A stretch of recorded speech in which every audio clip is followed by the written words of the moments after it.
ठीक है यार, तो अब हम लोग सॉल्व करते हैं सॉल्वर से। किसी भी एलपीपी को सॉल्वर से कैसे सॉल्व करना है अब वो देखते हैं हम लोग। ठीक है, उसके लिए आपको अब देखो कि आपके पास एक क्वेश्चन है। ठीक है, क्वेश्चन जो है मैक्सिमाई का है 3x+4y। जो सब्जेक्ट टू कंस्ट्रेंट है वो है x+y less than equal to 4 है and 2x+y less than equal to 5 है। ठीक है, जो दोनों साइन है वो लेस देन का ही है। ठीक है, उससे क्या ही फ़र्क पड़ता है इसमें, तो खुद से ही सॉल्व हो जाएगा, तो हमें उतना कुछ टेंशन नहीं है साइन का।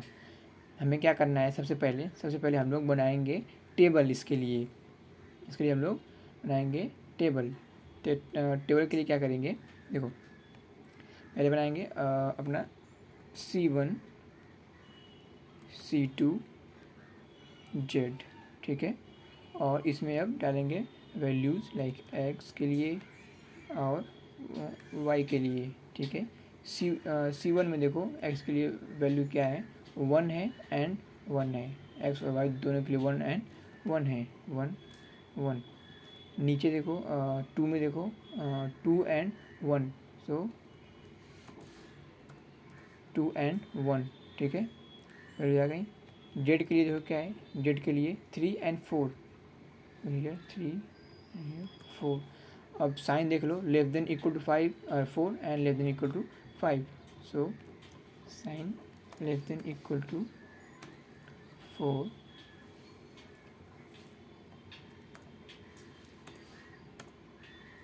Less than equal to 5। ठीक है, इसका बनाते हैं टेबल एक अच्छा सा।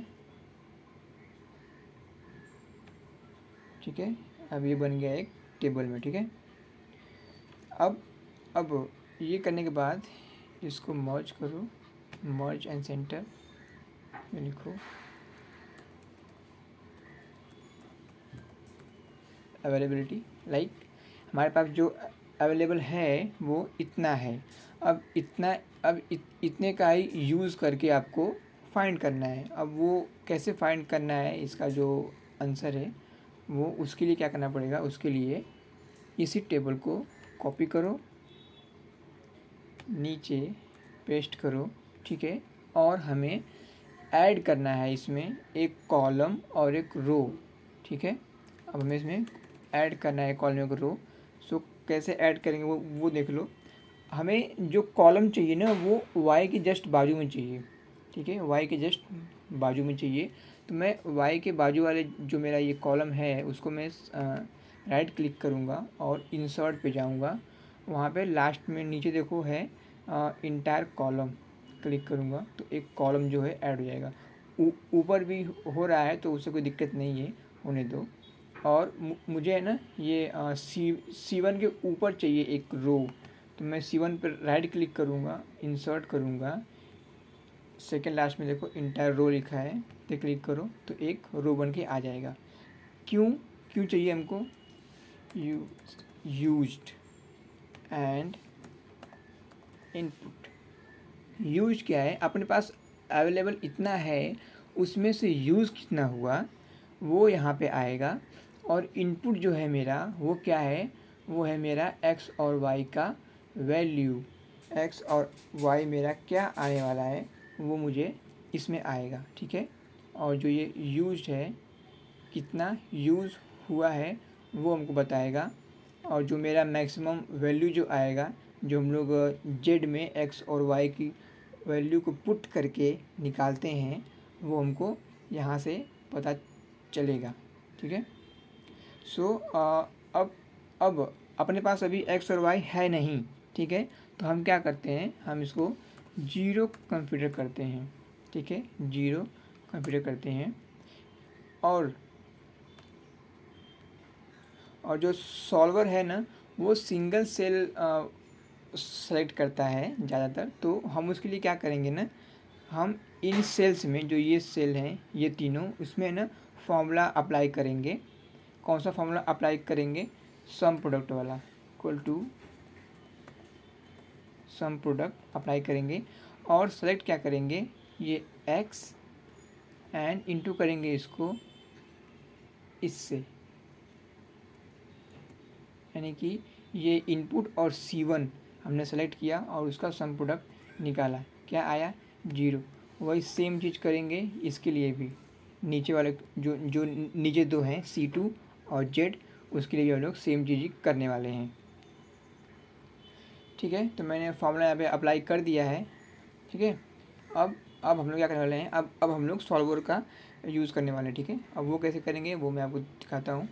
उसके लिए आप क्या करो, आप डेटा में जाओ, वहाँ पे देखो लास्ट में सॉल्वर, अगर नहीं है तो आप वहाँ के जो भी होंगे जो लैब असिस्टेंट होते हैं उनसे बोलो कि भाई मुझे सॉल्वर दो, चाहिए मुझे।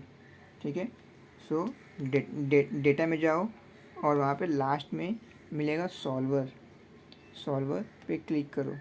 ठीक है, सॉल्वर, अब इसमें हमें जो भी हमारा वैल्यू है वो डालना है। ठीक है,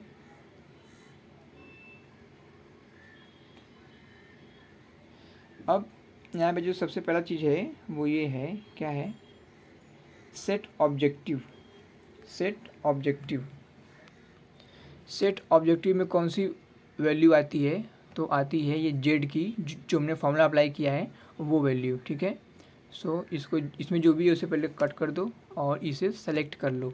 ठीक है, तो वहाँ पे देखो वो सेलेक्ट हो गया है। ठीक है, हमारा जो क्वेश्चन है वो किसका है, मैक्सिमाइज़ का है, तो हमने यहाँ पे देखो मैक्सिमम सेलेक्ट किया है, किसमें, ये देखो सेट ऑब्जेक्टिव 2, यहाँ पे दिया मैक्सिमम मिनिमम वैल्यू ऑफ, तो हमने मैक्सिमम सेलेक्ट किया है। और उसके नीचे है बाय चेंजिंग वेरिएबल सेल, मैंने इसे कट किया और फिर मैंने सेलेक्ट किया, क्या चेंजिंग वेरिएबल मेरा क्या होगा, ये एक्स और वाई, क्योंकि यही तो चेंज हो के आएगा ना, तो मुझे एक्स और वाई की वैल्यू का पता चलेगा। ठीक है, अब यहाँ पे इसको एडिट करते हैं। ठीक है, अब यहाँ पे हम लोग ऐड करते हैं, क्या, अब जो हमारा ये कंस्ट्रेंट है ना उसको हम लोग ऐड करते हैं। देखो उसके लिए ऐड पे क्लिक करो। ठीक है, आपके पास ये सेल रेफरेंस आएगा, यहाँ से सेलेक्ट करो ये फर्स्ट C1 जो हमने फॉर्मूला अप्लाई किया है वो क्लिक करो, और साइन देखो क्या है, less than equal to, so less than equal to sign को रहने दो, और कंस्ट्रेंट में आके जो ये 4 है, 4 इधर ये सेलेक्ट करो और ओके कर दो। एक और कंस्ट्रेंट है अपने पास, तो फिर से ऐड पे क्लिक करो, सेल रेफरेंस में जाके जो C2 है वो सेलेक्ट करो, यानी जो 0 है वो, एंड साइन जो है वो ठीक है लेस देन इक्वल टू, और कंस्ट्रेंट में आके ये 5 को सेलेक्ट करो एंड ओके।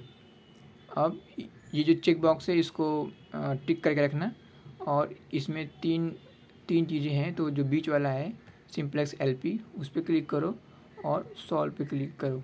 ठीक है, जब आप सॉल्व पे क्लिक करोगे तो अगर आपको आंसर चेक करना है, सेंसिटिविटी चेक करना है, लिमिट चेक करना है, तो आप क्लिक करके ओके करोगे तो सब आ जाएगा, लेकिन मुझे नहीं चाहिए, मैं बस ओके पे क्लिक करता हूँ और मेरे पास ये आंसर आ जाएगा। तो अभी अब देखो कि क्या क्या वैल्यू जो आई हैं, एक्स जो मेरा 0 है, वाई जो है 4 है, और जो जेड मेरा मैक्सिमम है, यानी कि ये क्वेश्चन मैक्सिमम का है, जो मेरा जेड मैक्सिमम है वो 16 है। ठीक है, तो ये आपका आंसर है, x is equal to 0, y जो है 4 है, और जो जेड मैक्सिमम है वो 16 है। यहाँ पे देखो कि इसमें से 4 यूज़ किया है, इसमें से 5 यूज़ किया है।